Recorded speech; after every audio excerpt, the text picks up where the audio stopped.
বাংলাদেশি পণ্যের উপর যুক্তরাষ্ট্রের বাড়তি শুল্ক আরোপ নিয়ে ভয় পাওয়ার কিছু নেই। যুক্তরাষ্ট্রের এমন সিদ্ধান্ত আকস্মিক নয়, এটি আগ থেকেই জানত সরকার। এমনটি জানিয়েছেন প্রধান উপদেষ্টার high representative doctor Khalilur Rahman. আর বাণিজ্য উপদেষ্টা বলেছেন, বিষয়টির সমাধানে যুক্তরাষ্ট্রের প্রতিনিধিদের সঙ্গে সরাসরি কথা বলবেন প্রধান উপদেষ্টা। বলেন, বাণিজ্য ঘাটতি কমাতে আমদানি বাড়ানো হবে। শনিবার শুল্ক আরোপ বিষয়ে প্রধান উপদেষ্টার জরুরি বৈঠক শেষে সংবাদ সম্মেলনে এসব কথা বলেন তারা।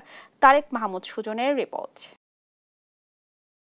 শনিবার সন্ধ্যায় বাংলাদেশি পণ্যে যুক্তরাষ্ট্রের নতুন শুল্কারোপ বিষয়ে জরুরি বৈঠক ডাকেন প্রধান উপদেষ্টা ডক্টর মোহাম্মদ ইউনূস। বৈঠক শেষে সাংবাদিকদের সঙ্গে কথা বলেন বাণিজ্য উপদেষ্টা শেখ বশিরউদ্দিন ও প্রধান উপদেষ্টার high representative doctor Khalilur Rahman. প্রধান উপদেষ্টার high representative doctor Khalilur Rahman বলেন, ভয় পাওয়ার কিছু নেই। যুক্তরাষ্ট্রের এমন সিদ্ধান্ত আকস্মিক নয়, এটি আগ থেকেই জানত সরকার। প্রধান উপদেষ্টার নির্দেশে এ বিষয়ে ফেব্রুয়ারি থেকেই যুক্তরাষ্ট্রের সঙ্গে নিবিড় আলোচনায় রয়েছে সরকার। আমাদের এখানে ভয় পাওয়ার কিছু নাই, আতঙ্কিত হওয়ার কিছু নাই। We are in very good hands. আমরা এই মুহূর্তেও তাদের সঙ্গে নিবিড় আলোচনাতে আছি। আগামী 1-2 দিন আমাদের এই আলোচনা চলবে এবং আমরা আমাদের তরফ থেকে আমাদের যে রিঅ্যাকশন সেটা যুক্তরাষ্ট্র কর্তৃপক্ষের সঙ্গে নিবিড় আলোচনার মাধ্যমে তাদেরকে পাঠাবো। প্রধান উপদেষ্টা সরাসরি যুক্তরাষ্ট্রের প্রশাসনের সঙ্গে যোগাযোগ করবেন বলে জানান বাণিজ্য উপদেষ্টা। বলেন, বাণিজ্য ঘাটতি কমাতে আমদানি বাড়ানো যেতে পারে।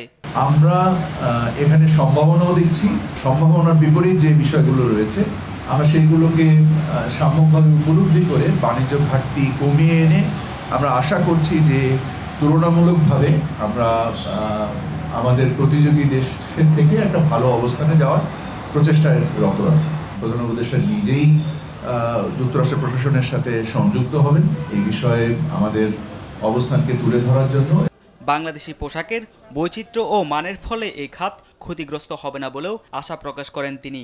আমাদের পণ্যের বৈচিত্র্য ইন্ডিয়া এবং পাকিস্তানের থেকে রপ্তানি মানে অ্যাপারেল সেক্টরে অনেক বেশি ডাইভার্সিফাই এবং আমাদের যে শিল্পের যে অবয়ব বা স্পেকট্রাম এটা ইন্ডিয়া পাকিস্তানের থেকে অনেক বেশি ম্যাচিওর।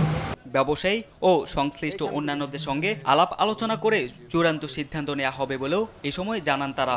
যে আন্তর্জাতিক গ্রহণযোগ্যতা সেটাকে। তারেক মাহমুদ সুজন, দেশ টিভি, ঢাকা।